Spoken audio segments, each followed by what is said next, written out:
Olá, muito boa noite a todos. Vocês já estão se preparando para morrer com educação, como o Emmanuel falou ali? Vocês já aprenderam a morrer com educação? Essa história é muito engraçada, né? Morrer com educação não é para todos, né? É para alguns só. Quem sabe um dia nós conseguiremos atingir esse objetivo. Mas brincadeiras à parte, mais uma vez, mais uma oportunidade, gratos por estar aqui, mais uma chance de poder rever todos os confrades de doutrina espírita e agradecendo imensamente a Deus, nosso Pai Todo-Poderoso, a Jesus, o nosso Irmão Supremo, por esta oportunidade aqui nesse cantinho de luz. Estava conversando com a Silvina, tem 4 meses que eu não venho aqui, né? Teve Copa do Mundo, teve a minha escala de trabalho não permitia, aí se passaram 4 meses, né? Mas agora vamos nos ver até o final do ano, se assim Deus permitir. A última vez que viemos aqui, nós falamos sobre 10 atitudes a se examinar. E hoje eu vou falar de um assunto com vocês um tanto quanto sério, mas extremamente necessário em nossas vidas. O tema de hoje, que nós vamos conversar, chama-se desculpar. Desculpar, entenda-se, perdoar. Não é isso? Quem de nós não precisa entender que já passou da hora, da época, de nós. E sim, Senhor, a gente entende, mas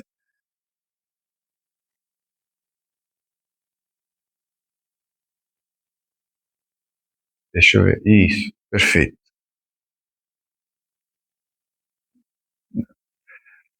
Já passou da hora de nós compreendermos a nossa relação enquanto aqui estamos, enquanto encarnados que estamos. Eu costumo dizer que a nossa maior tarefa nos dias atuais, ou sempre, desde que ganhamos a maturidade, é conviver com os nossos semelhantes. Se não a maior tarefa enquanto estamos encarnados, eu acho que ela é de uma importância tremenda, porque lidar com os nossos semelhantes, para alguns, é extremamente desafiador. E nós, cada um de vocês sabe do que eu estou falando. Na lição dessa noite, Emmanuel vai nos relatar a necessidade de nós aprendermos realmente a desculpar.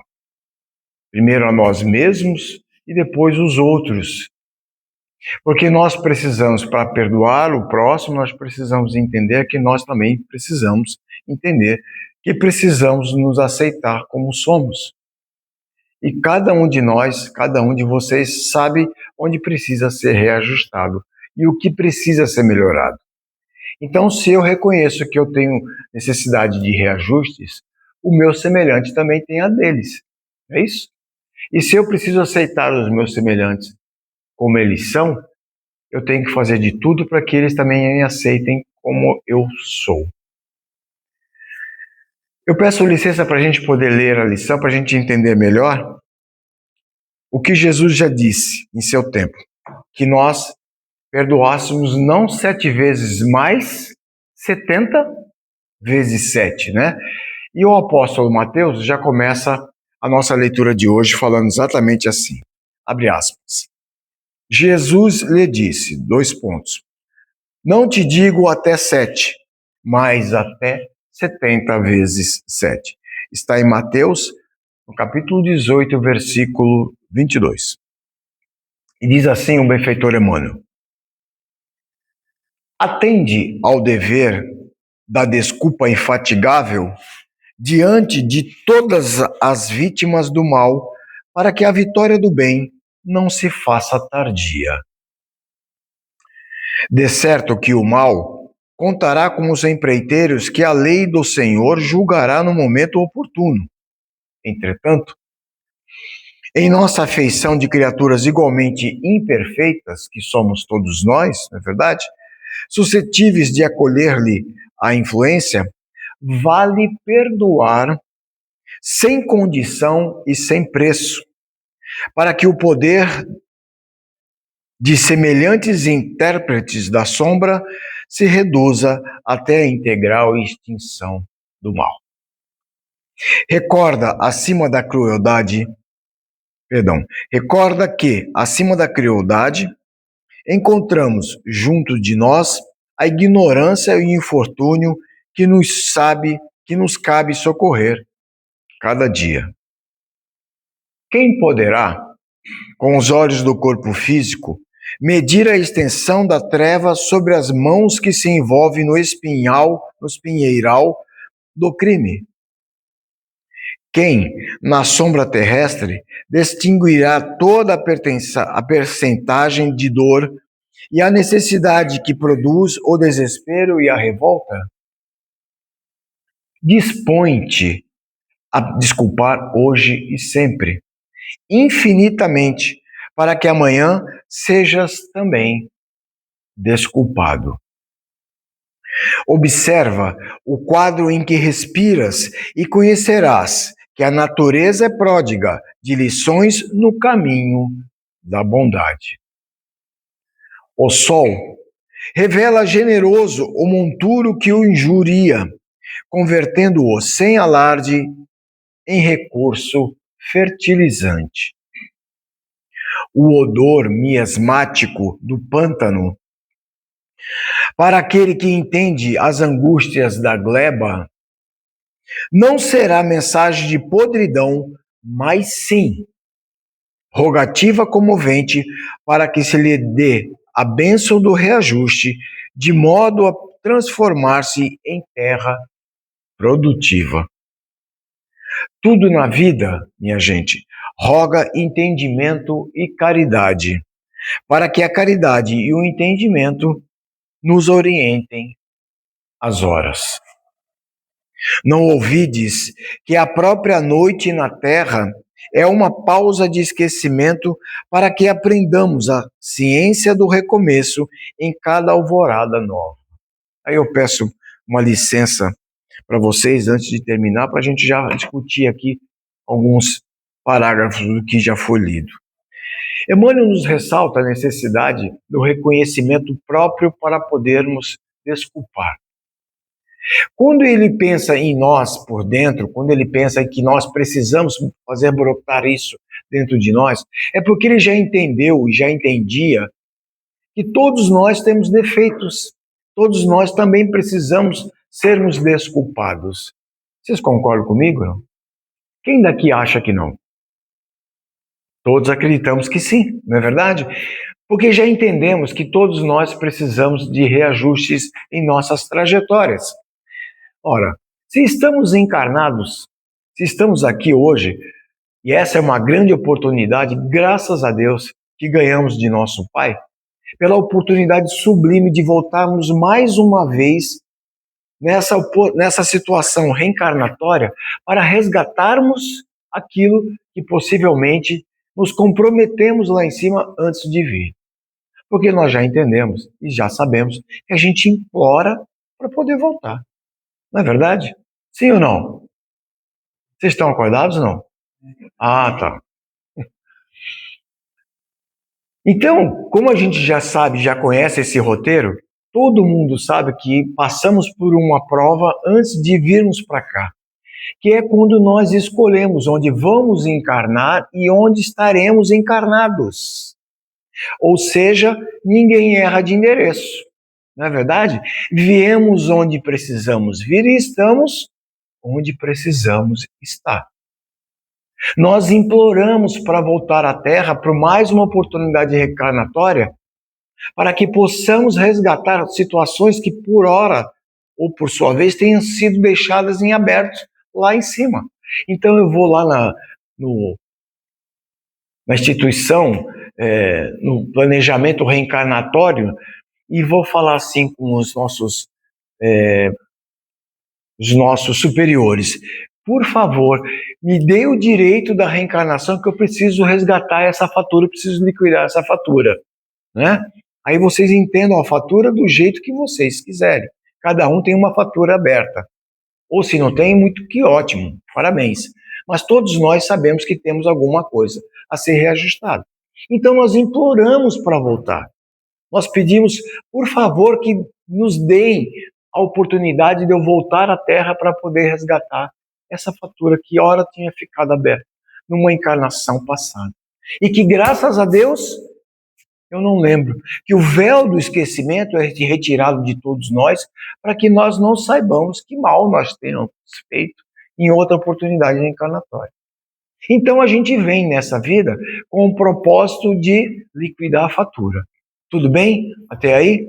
E aí nós viemos, nascemos, crescemos e nos tornamos adultos. E junto com a nossa maturidade vem também aquela palavrinha chave que é o livre-arbítrio.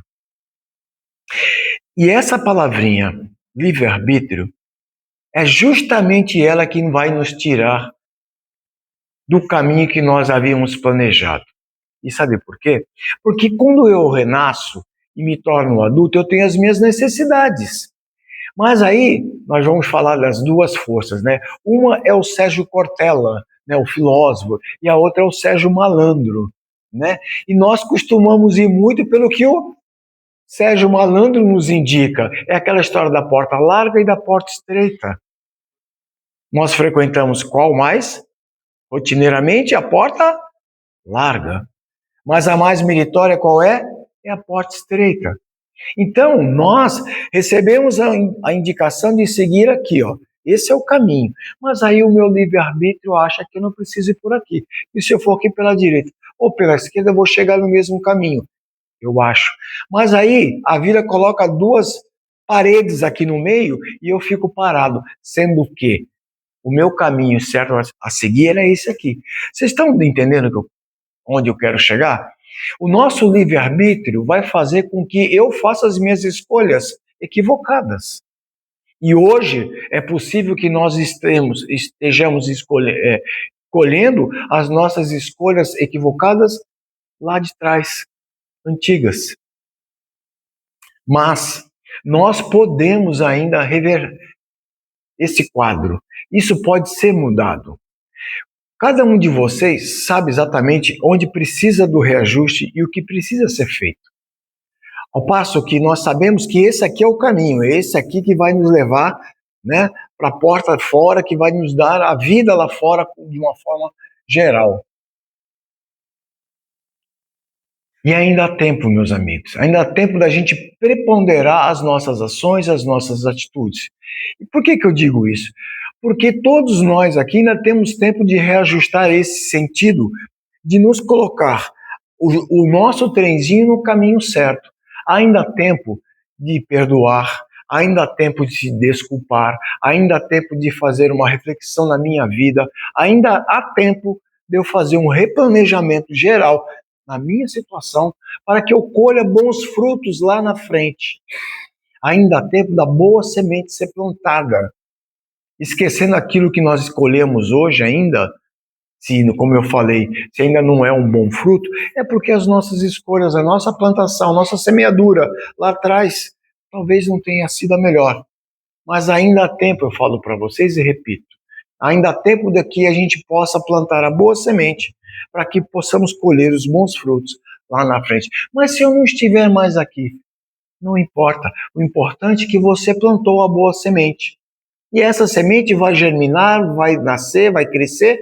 Mesmo que eu não colha o bom fruto, aqueles que vierem depois de mim vão colher esses bons frutos. E aí que está o X da questão.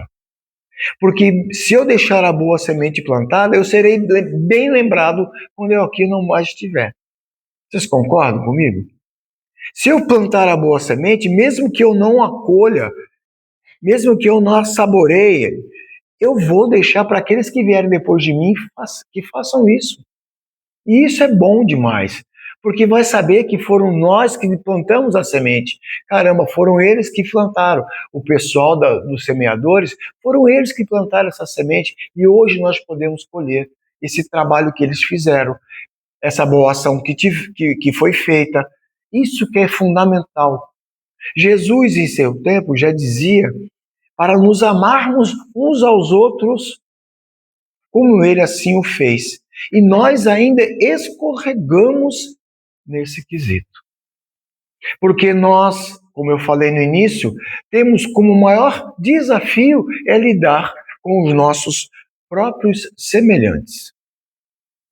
Maior tarefa para quem está encarnado, eu acho que não tem.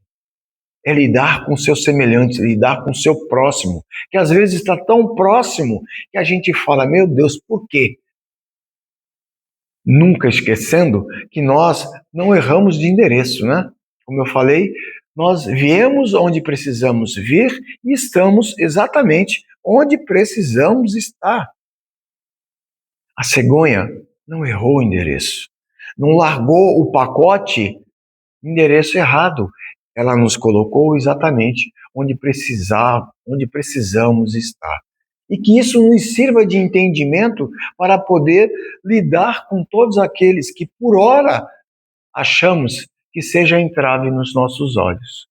Mas refletemos a respeito sobre isso.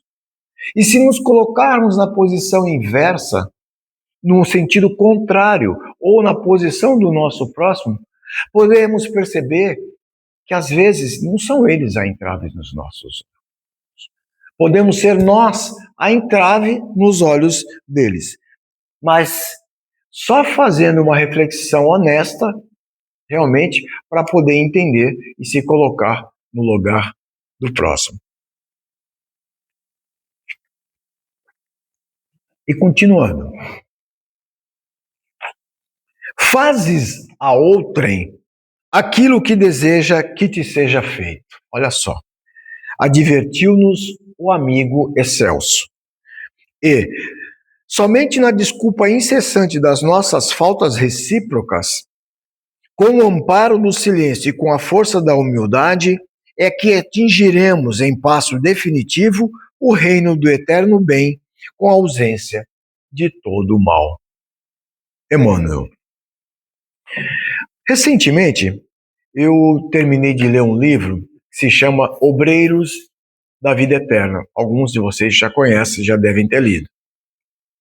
Uma obra-prima. Eu vou dar um exemplo que tem no livro, porque é fantástico e serve para cada um de nós aqui. Porque todos nós aqui somos pessoas do bem. Então, o que acontece? Um dos capítulos em Obreiros de Vida Eterna, que aliás é a obra básica que está sendo filmado, o Nosso Lar 3, é o livro Obreiros de Vida Eterna, que vai falar bastante sobre a irmã Zenóbia. Quem já leu esse livro? Vocês lembram da irmã Zenóbia? Irmã Zenóbia é a coordenadora de uma esfera muito próxima aqui na crosta terrestre. Antes de seguir para planos melhores, se chama a cidade transitória. Então, qual é o propósito desse lugar no livro? Segundo o que eles informam, André Luiz nos diz nessa obra fantástica, quando nós desencarnarmos, todos nós iremos para essa cidade transitória. Porque lá nós vamos parar, lá pararemos para sermos avaliados, para depois seguir para onde deveremos ir. E lá se encontram tudo o que você possa imaginar. Todas as forças do bem, mas muitas forças do mal residem nesse lugar. Então, tudo que é bom tem lá, por eles, os amigos espirituais que tomam conta daquele local. Mas existe uma força muito grande das trevas querendo invadir. E aí, irmã Zenóbia nos fala, nos conta, eu vou falar de Dimas e vou falar de uma coisa que me assustou bastante. Assustou não, porque eu não me assusto mais, mas que me deixou bastante reflexivo. Quando nós ouvirmos, isso está no livro, para quem leu vai lembrar o que eu vou falar. Quando nós ouvirmos, geralmente, numa tarde ou numa noite, escutar trovões, aí você fala assim, meu Deus, vai chover, né? Nem sempre chove. E sabe por quê? Porque muitas vezes são descargas elétricas que a espiritualidade benéfica lá em cima se programa a disparar para combater as forças do mal tentando invadir essas regiões. Olha só como isso é sério. E aí você fala, caramba, arrancou um trovoada e não choveu.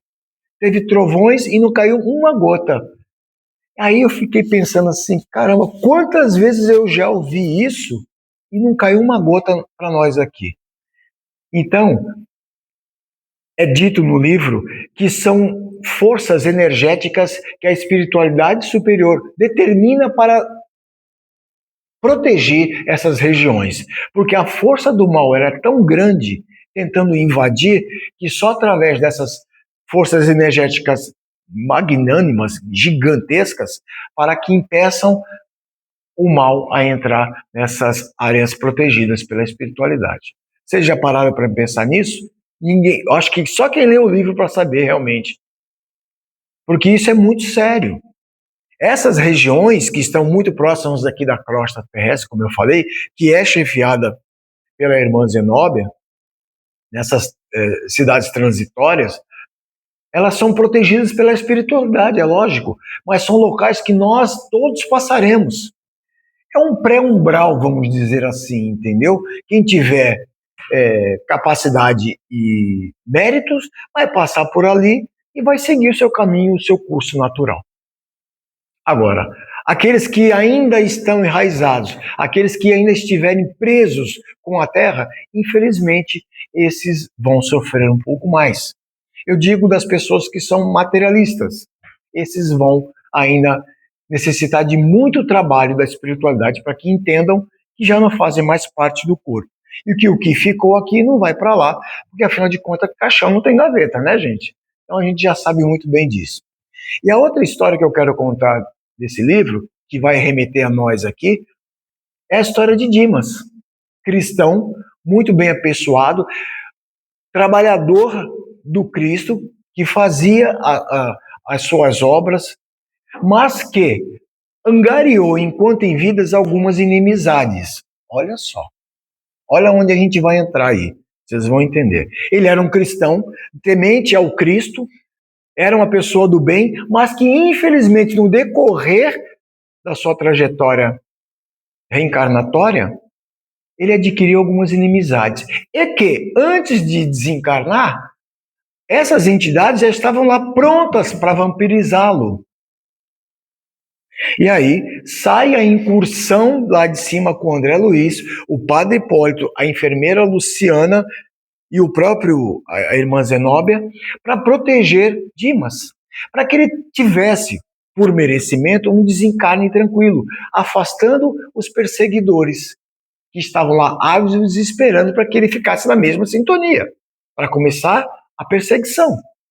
Aí vocês param e pensam assim, caramba, eu sou uma pessoa do bem, pratico o bem, faço tudo o que eu posso para me tornar uma pessoa melhor, mas se eu não tiver o entendimento de que eu não preciso mais e que eu não tenho mais a necessidade de ter desafetos, olha o risco que nós estamos correndo. Vocês perceberam? Conseguem entender a união tão próxima com a gente? Porque outro dia eu estava numa casa e uma pessoa esclarecida da casa falou que ela tinha ainda e afirmou com veemência que ela tinha desafetos e que ela não fazia questão nenhuma de não tê-los mais. Aquilo me tocou de uma forma, porque como uma pessoa que frequenta uma casa, que é a esposa do líder da casa lá onde eu falo, como que uma pessoa que é esclarecida no espiritismo pode afirmar uma coisa dessa? Isso me chocou muito. Isso tem uns 3 anos já, e eu cobrei eu comentei isso com essa pessoa no mês passado. Aí, Rogério, você ainda lembra disso? Eu lembro. Lógico, porque isso me marcou muito. Então serve de lição para nós todos aqui. Sermos bons, sermos pessoas do bem, é muito bom. Aprender a desculpar, aprender a perdoar é fundamental. Mas isso não basta, porque no decorrer da nossa trajetória nós podemos angariar desafetos. E olha o risco que nós podemos correr. Olha o caso de Dimas, que foi por merecimento recebido pela espiritualidade, como eu falei.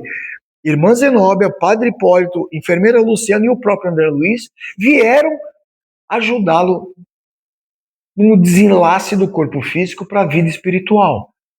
E afastar por si, dessa forma, aqueles que estavam ali esperando o acontecimento, ou seja, ele vir para o mesmo plano para começar a perseguição. Isso é muito sério, minha gente. Isso é muito sério. Está lá em Obreiros da Vida Eterna. Quem não conhece a história, eu convido a conhecer, a ler esse livro, porque ele é fantástico. Não conta só essa história, contam várias outras histórias, mas essa, para nós, eu acho que ela é mais crucial, que vai fazer com que nós possamos refletir a respeito qual é o papel que nós estamos fazendo aqui no momento. Eu sou uma pessoa boa, eu faço tudo por todo mundo, mas eu não aceito A, eu não aceito B, eu não aceito o jeito daquele, eu não gosto daquela. Olha o risco que nós estamos correndo. Vocês conseguem entender como o fio é muito tênue. As histórias podem ser muito parecidas com alguém, com alguns de nós, e que nós precisamos, como eu disse, e temos ainda tempo para a gente poder alinhar o nosso trenzinho no caminho certo a seguir, no rumo correto. Como nós nos programamos antes de virmos para cá e que pedimos, imploramos a necessidade dessa reencarnação para que nós pudéssemos liquidar as faturas que ora tenhamos deixado em aberto. Então, refletemos a respeito.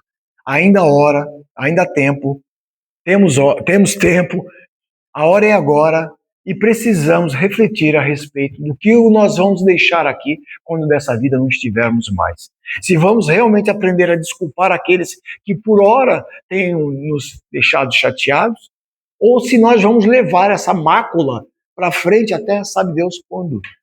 Porque só vai fazer ruim, só vai fazer mal para quem? Para mim mesmo.